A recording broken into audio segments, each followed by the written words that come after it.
Hey guys, what's going on? Greenville Gear.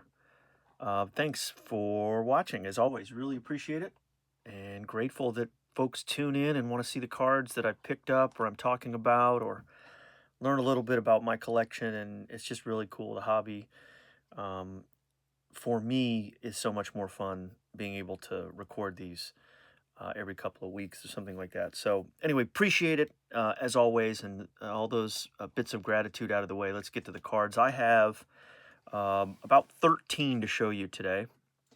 And this isn't a video I get to do very often because this is months and months of collecting. And so this is a really fun day to get to do because all of these in this stack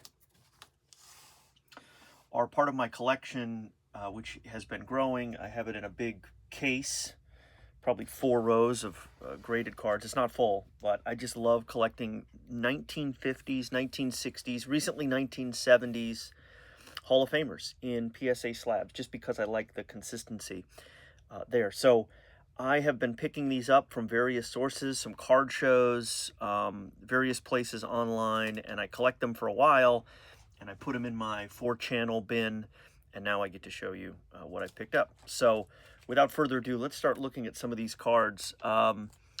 And I don't have a great criteria here for these, just obviously want player or cards that I don't have up to this point.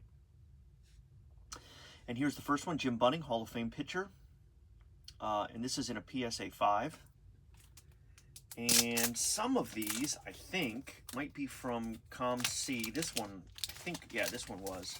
Let me take it out of that thing. But there's the back.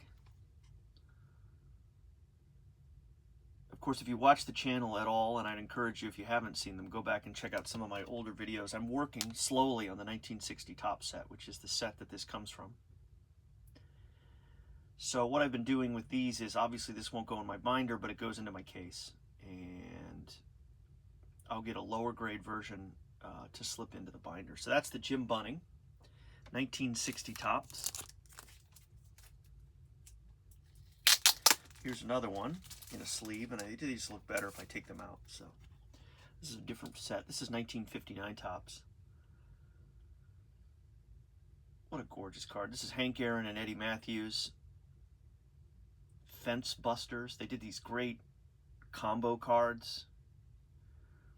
Probably my favorite from the group, and I have it in an old video. I encourage you to go back and look at my old videos for this Hall of Famers PSA run, but I know I've showed it in the past. It's not handy for me to show, but it's the Destruction Crew with Larry Doby and Rocky Colavito. Really love that card, and I love this one too. So this is Fence Busters, 2 Hall of Famers on the same card.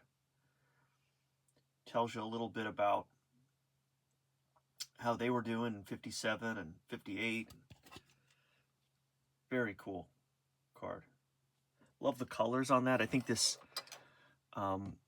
subset in 59 is just really cool. And they're horizontal, which I like. If you watch the channel, you know that's partly why I love the 1960 top set. Speaking of which, here's another one for the 1960 tops. I might have just said 59, but the 1960 top set that I'm working on. Here's a Whitey Ford, which I realized I didn't have in my case, or I hadn't added to the set yet, which is odd because the Whitey Ford cards are not insurmountable. They're actually pretty affordable. There he is.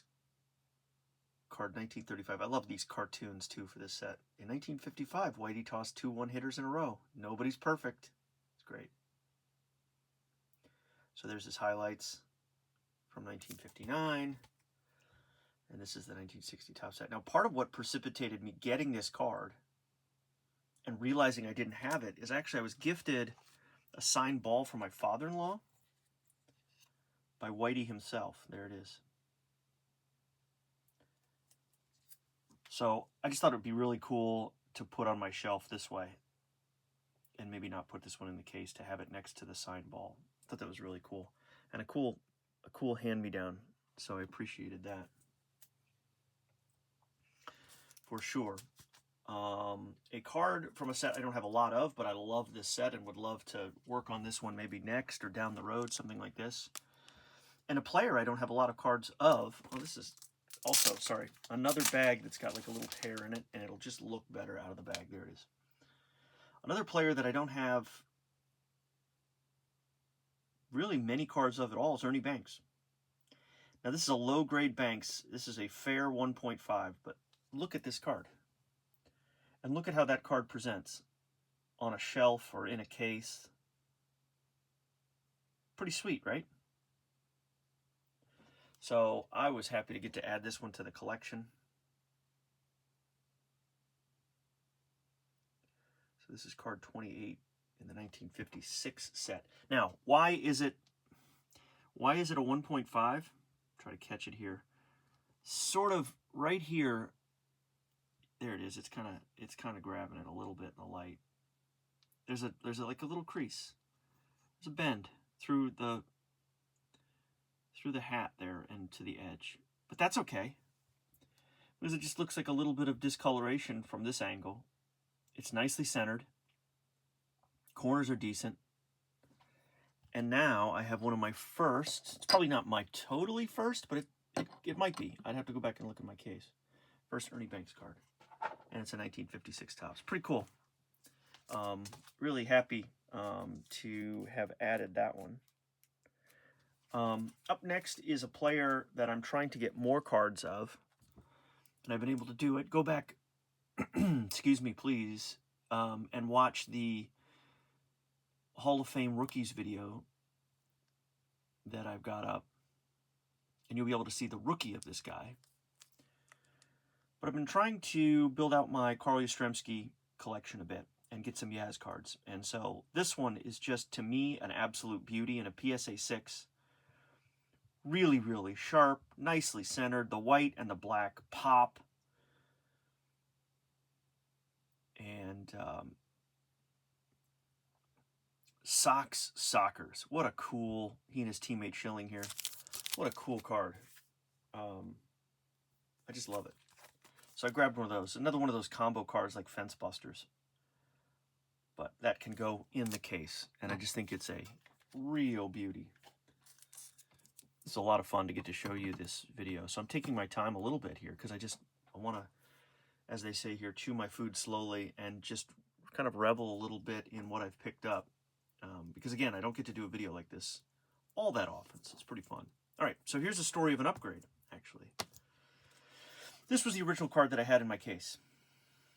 This is a 69 Topps Joe Morgan, obviously in a PSA 4.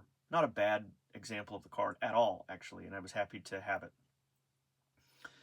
And it could have been the 69 Morgan for the rest of my life that I had in my collection, until I was at a card show and a guy had this 7 in his case. And I had some duplicates of some vintage cards. I think it was a Harmon Killebrew, and I ended up trading him. I gave him the low-grade Killebrew and some cash. Not a lot, not a high dollar deal by any stretch, maybe 10 bucks, something like that. And I got this 69 Morgan in a 7. And so I put and listed the 4 on my humble eBay store, only because then if I sell it, then I can use that money to continue buying more cards, which is the way I kind of approach selling. But there it is. Now, if you have an eagle eye, you'll notice that actually that corner above number 35 is actually folded down a little bit on the 7, and that's fine. But PSA either didn't catch that or they holdered it with that little push, but nevertheless, look at that. So the 7 replaces the 4, and the 4 goes in my listed box. Up next is a 1966 Topps Willie Stargell. PSA 4. 4s and 5s, sometimes 3s. That's my sweet spot for collecting vintage Hall of Famers from the 50s and the 60s. If I can find them well-centered like this one, you know, maybe a little bit of errant ink or a little bit of a pushed corner, but just looks like a good vintage baseball card. So there's the Willie Stargell. Early-ish in his career. 1966 Topps Willie Stargell. 4s and 5s, sometimes 3s. That's my sweet spot for collecting vintage Hall of Famers from the 50s and the 60s. If I can find them well-centered like this one, you know, maybe a little bit of errant ink or a little bit of a pushed corner, but just looks like a good vintage baseball card. So there's the Willie Stargell. Early-ish in his career.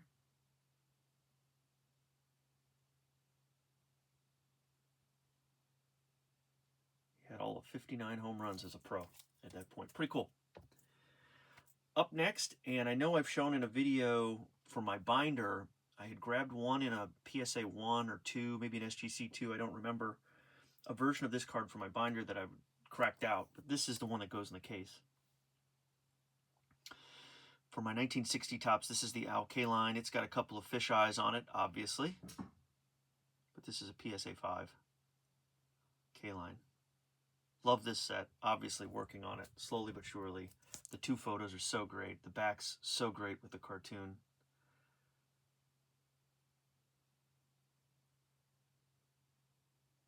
So Al had just crossed the 1,000 hits mark during that 1950 to 1960 period, but there he is. Just a beauty. So that'll go in the case. Here's another double Hall of Famer card from 1964. Speaking of Harmon Killebrew from a few minutes ago, here he is with Nellie Fox. Two Hall of Famers, quote-unquote all-star vets in a PSA 6. And Nellie with that, like, that'd be a cool kind of subset to build, but I don't know how many cards he's got with the big wad of chew in his mouth, but a lot. But there's the All-Star Vets, card 81. Really cool. And again, then you get some really good information about both of them on the back of the card. So you can pause that and read that or whatever. Okay, cool.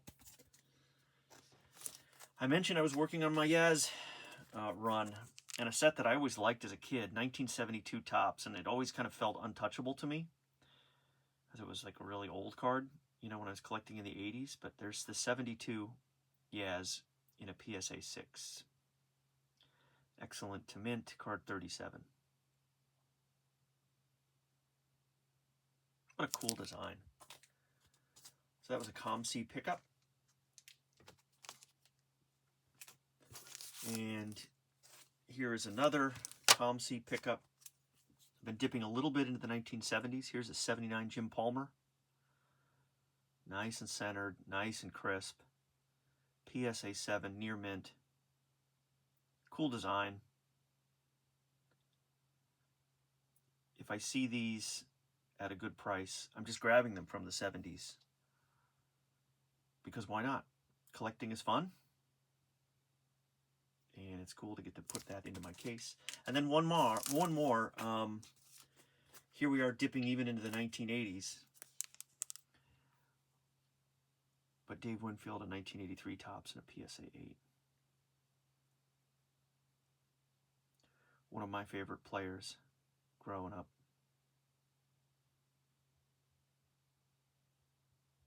Just a beauty from the 83 set in a nice high grade.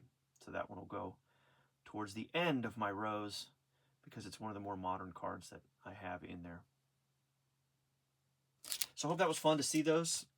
Thanks as always for watching. Please go back and check out, I've got videos that are like this so you can see other cards that have gone into my case that I picked up of Hall of Famers from the 50s, the 60s, and maybe even some 70s and 80s. But let me know if you had a favorite. How about that? I had 13 cards, I think. I may have lost count. Maybe 12 technically because the Joe Morgan was a upgrade. But let me know if you had a favorite. Just by design, just a card that you look at and it speaks to you. Maybe it's the Banks and the Sockers in the back, but maybe it's one of the other cards that I showed.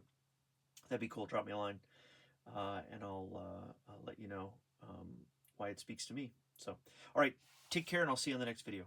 See ya.